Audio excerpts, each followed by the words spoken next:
Ada satu cerita tentang seorang lelaki yang menculik seorang gadis yang juga anak kepada rakan dia. Bila keluarga gadis ni buntu dan menyangka gadis tersebut telah meninggal dunia, mereka melakukan upacara pengebumian dan menjemput lelaki ini tadi.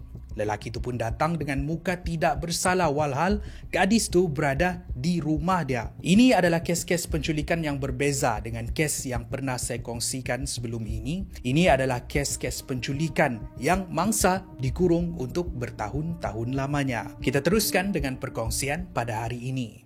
4. Colin Stan dikurung di dalam kotak selama 7 tahun. Ini ialah kisah yang berlaku dari tahun 1977 sehingga tahun 1984 di California. Pada tahun 1977, Colin Stan, seorang gadis berumur 20 tahun sedang mendaki di sekitar kawasan bukit. Ketika berjalan kaki menuju ke bukit, dia didekati oleh sebuah van berwarna biru. Van ini dipandu oleh seorang lelaki, istrinya dan bayi mereka di tempat duduk belakang. Dia diperlawa untuk naik, kononnya mereka mahu menghantar Colin ke tempat yang dia mahu pergi. Tanpa berfikir panjang, Colin masuk dan disinilah bermula mimpi ngeri buat dia. Suami isteri ini dikenali sebagai Cameron Hooker berumur 23 tahun dan istrinya Janice Hooker berumur 19 tahun. Rupa-rupanya pasangan ini ialah penculik bersiri yang sering mundar-mandir untuk mencari mangsa, untuk didera dan diseksa. Colin dibawa masuk ke tempat terpencil dan dipaksa untuk masuk ke sebuah kotak kayu yang besar seperti keranda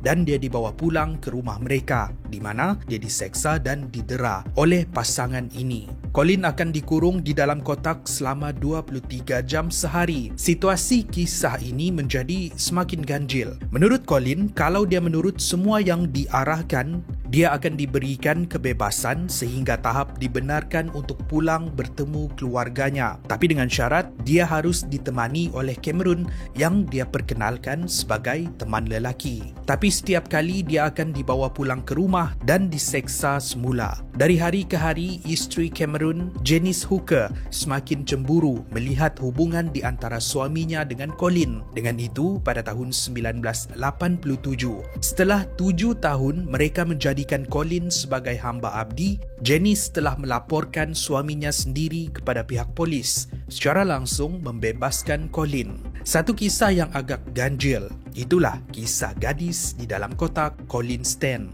3 wanita dikurung selama 10 tahun. Sebuah lagi kisah tentang seorang lelaki dayus yang dikenali sebagai Ariel Castro yang menculik dan mengurung 3 orang wanita selama 10 tahun. Bayangkan salah seorang mangsa Ariel dikenali sebagai Gina. Gina adalah rakan kepada anak perempuannya. Bila Gina hilang, keluarga Gina melakukan upacara pengebumian. Ariel dengan muka tidak bersalah datang ke upacara tersebut walhal dialah yang menculik dan mengurung Gina di rumahnya. Ariel Castro, walaupun nampak seperti seorang yang baik, dia sebenarnya adalah seorang pemanas, kaki pukul. Dia sering memukul isteri dan anak-anaknya. Tapi tiada siapa yang sangka Ariel sanggup untuk menculik 3 wanita dan mengurung mereka di dalam sebuah rumah. Penculikan pertama ialah pada 23 Ogos 2002 melibatkan mangsa yang berumur 21 tahun dikenali sebagai Michelle Knight. Penculikan kedua pula ialah pada 21 April 2003 melibatkan seorang remaja perempuan bernama Amanda Berry, dan penculikan ketiga pula ialah pada tahun 2004 melibatkan seorang gadis yang bernama Georgina Lynn DeJesus. Ketiga-tiga mereka ni dikurung di dalam sebuah bilik gelap di sebuah rumah selama 10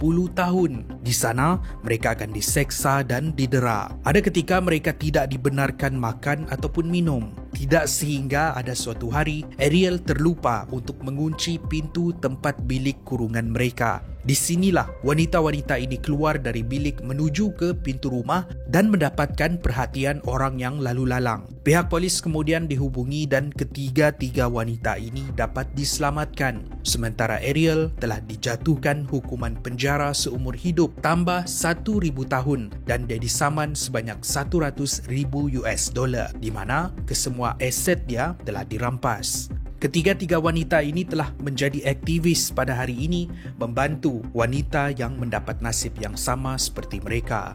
2. Jeannie Wiley dikurung selama 13 tahun.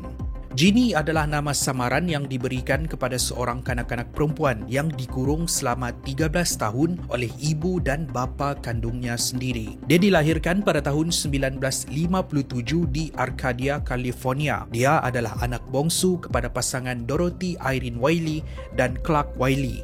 Dan dia mempunyai seorang abang. Ayah Jeannie, iaitu Clark Wiley, adalah seorang lelaki yang narsistik dan dayus. Dia sering mendera ibu Jeannie yang separuh buta. Clark mempunyai sifat tidak suka dengan bunyi bising sehingga tahap tidak mahu memiliki televisyen ataupun radio di rumah. Untuk mendengar ahli keluarganya bercakap pun sudah cukup untuk menaikkan darah dia. Dengan itu, mereka tidak dibenarkan untuk bercakap tanpa kebenarannya. Clark juga tidak gemarkan kanak-kanak, apatah lagi untuk mempunyai anak sendiri. Bagi Clark, kanak-kanak menjengkelkan sebab selalu membuat bising. Dengan itu, sejak Jeannie dan abangnya dilahirkan, mereka sering didera. Sejak berumur 20 bulan lagi, Jeannie dikurung di dalam sebuah bilik di mana tangan dan kakinya diikat, sama ada di kerusi ataupun di katil bayi. Dia tidak dibenarkan untuk membuat sebarang bunyi bising dan hanya diberikan makan telur, cecair ataupun makanan bayi. Kalau Jeannie tercekik ataupun tidak menghabiskan makanan dengan cepat, makanan akan dilumur di muka dia. Clark juga akan memaksa abang Jeannie untuk membuli dia, selain Clark sendiri akan menyalak seperti seekor anjing untuk menakut-nakutkan Jeannie. Situasi ini membuatkan tubuh badan Jeannie kurus kering dan tidak boleh bercakap. Sehinggalah pada bulan Oktober 1970, ibu dan ayah Jeannie bergaduh besar, membuatkan ibu Jeannie membawa dia keluar dari rumah dan cuba untuk mendapatkan bantuan orang-orang cacat. Tapi bila dia berkunjung ke pusat orang-orang cacat, dia tersilap masuk ke pejabat perlindungan kanak-kanak. Kesemua mereka hairan bila melihat keadaan Jeannie yang berjalan melompat seperti seekor arnab dan tidak boleh bercakap. Siasatan segera dijalankan dan disinilah semuanya terbongkar. Jeannie dan abangnya diselamatkan sementara ayah mereka dikehendaki pihak berkuasa. Itulah kisah Jeannie Wiley. 1. Jesse Dugard dikurung selama 18 tahun. Pada 10 Jun 1991, Jesse Dugard yang berumur 11 tahun sedang menunggu bas untuk pergi ke sekolah. Sebelum sempat dia sampai ke persimpangan, sebuah kenderaan yang dinaiki oleh Philip Garrido dan isterinya Nancy Garrido berhenti di depan Jesse dan menculik dia. Semua ini berlaku di depan mata ayah tiri Jesse yang cuba untuk mengejar tetapi tidak berhasil. Dia telah membuat laporan polis dan pencarian dijalankan. Jesse telah dibawa ke sebuah pondok yang hanya mempunyai satu tingkap. Pondok ini pula terletak di belakang rumah pasangan ini. Disitulah pasangan ini mendera dan menyiksa Jesse. Kaki dan tangannya diikat, dia dilarang untuk menyebut namanya sendiri dan minda dia di brainwash. Dia disuruh untuk menukar nama dan melupakan kehidupan sebenar dia. Jesse tidak dibenarkan keluar, dengan itu tiada ruang untuk dia melepaskan diri. Selama 18 tahun, dia juga sering didera secara seksual oleh Philip sehingga melahirkan 2 orang anak yang berumur 15 dan 17 tahun. Mereka juga membesar di dalam pondok tersebut menerima nasib yang sama. Setelah 18 tahun berlalu, minda Jesse telah di brainwash sepenuhnya. Dia tidak lagi merasa seperti diculik, malah merasa sebahagian daripada keluarga Philip. Dia dan anak-anaknya dibenarkan untuk berada di luar rumah. Bila ditanya oleh jiran siapa gadis-gadis yang berada di belakang rumah dia, Philip menjawab itu adalah anak mereka. Padahal pasangan suami isteri ini tidak pernah mempunyai anak. Semakin lama ini menimbulkan tanda tanya di kalangan mereka dan siasatan pun dijalankan. Pada waktu inilah semuanya terbongkar. Setelah 18 tahun menjadi mangsa penculikan, akhirnya Jesse dan anak-anaknya dibebaskan. Sementara Philip telah dipenjarakan selama 431 tahun. Nancy pula dipenjarakan selama 36 tahun. Kisah ini mempunyai pengakhiran yang bahagia untuk mereka. Hari ini, Jesse ialah seorang penulis buku, sementara 2 orang anaknya tadi menyambung pelajaran di universiti. Terima kasih kerana menonton. Itu ialah perkongsian kita pada hari ini. Di antara kisah-kisah di dalam senarai ini, mana satu yang anda rasa paling tragik? Tinggalkan pendapat anda di ruangan komen di bawah. Kalau anda rasa video ini menarik, pastikan anda like dan share. Jangan lupa subscribe, jangan lupa like kami di social media, dan akan lebih banyak lagi episod menarik di Muat Naik pada masa hadapan.